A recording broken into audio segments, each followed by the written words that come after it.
Welcome back to my Transformers Prime episode reviews. Today we're taking a look at the episode Toxicity, the final part in this 4-part relic hunting series of episodes that all begin with the letter T. I feel like I should do some kind of Sesame Street bit here, but it's been forever since I've watched Sesame Street. In this episode, Bulkhead discovers the last of the relics and must try and keep it out of the hands of the Insecticons. But that may prove difficult, as the relic that he finds is Tox-En, basically the Transformers version of Kryptonite. We begin this episode with Megatron entering the Insecticons' hive? Bedroom? Barracks? Whatever you want to call it, on board the ship, where he asks who is the most hardcore among them, to which Hardshell responds. And he is obviously special because he has all these scratches? Or are they war paint on him? Plus, he actually has a voice. Which, by the way, is provided by Transformers veteran David Kaye, who fans will know as the voice of Megatron in Beast Wars, Beast Machines, Armada, Energon, and Cybertron, as well as the voice of Optimus Prime in Transformers Animated.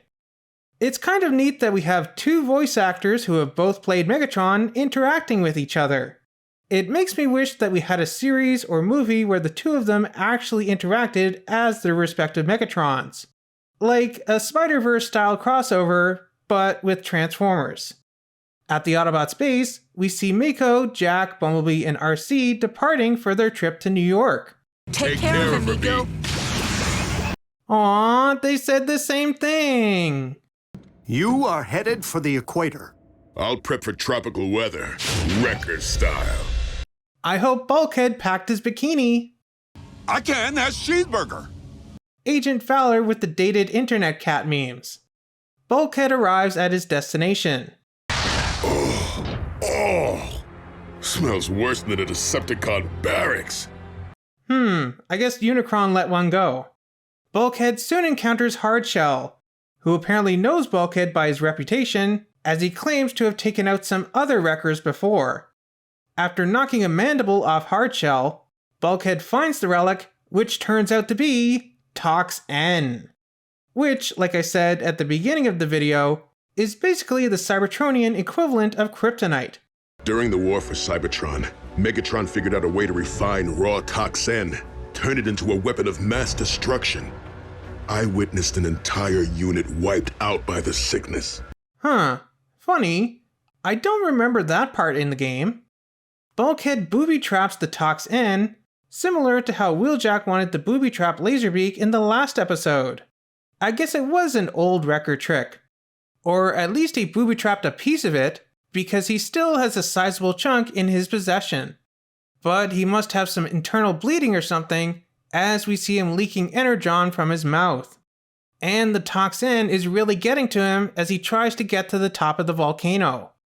We then see a montage of Bulkhead's moments as Fowler tries to motivate him to go on. You're right, Fowler. I gotta dig deep. For the other bots.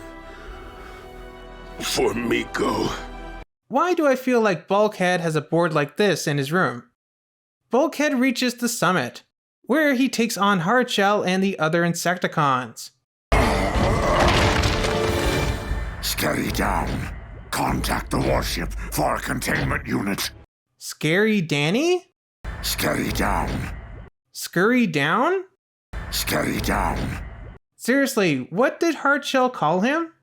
Bulkhead eventually defeats Hardshell, tossing the Tox-En at him, and both fall into the lava. Or at least that's how it appears, as Hardshell evidently survives and shoots Bulkhead in the back as he's going through the space bridge. And just like we saw at the end of the last episode, Bulkhead arrives at the base in really bad shape. Well, this was a pretty good episode of Transformers Prime. Again, it was awesome having David Kaye return for this episode. Even though he was playing a relatively minor character, he brings a lot to the role, which really helps elevate this episode and separates Hardshell from just being a named Insecticon. I really like how this episode in particular helps stitch together some of the previous ones. Like I mentioned earlier, we see Jack, Miko, B, and RC leaving for New York. We see Raph working on the virus for Ratchet. We hear Optimus call Agent Fowler to get access to the research site. And there are even more moments where this episode overlaps with the others, but I don't want to bog down this review with pointing them all out. You've watched the episode, right? You know what I'm talking about. But I think this was great how these last 4 episodes were all interwoven together, and they all take place at the same time. It reminds me of movies like Pulp Fiction with its non-linear storytelling, and how all these different stories are all connected together. And of course, I cannot neglect to mention how this isn't the last time we'll see Tox-En in Transformers.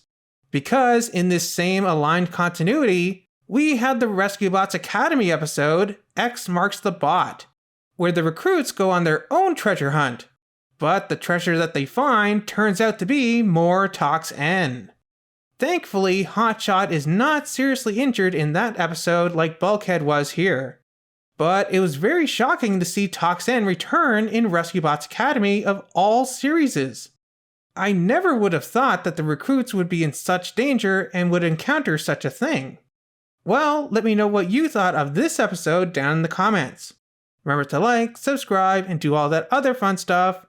And I'll see you here next week for the next episode, Hurt. So I'll see you back here next week for that.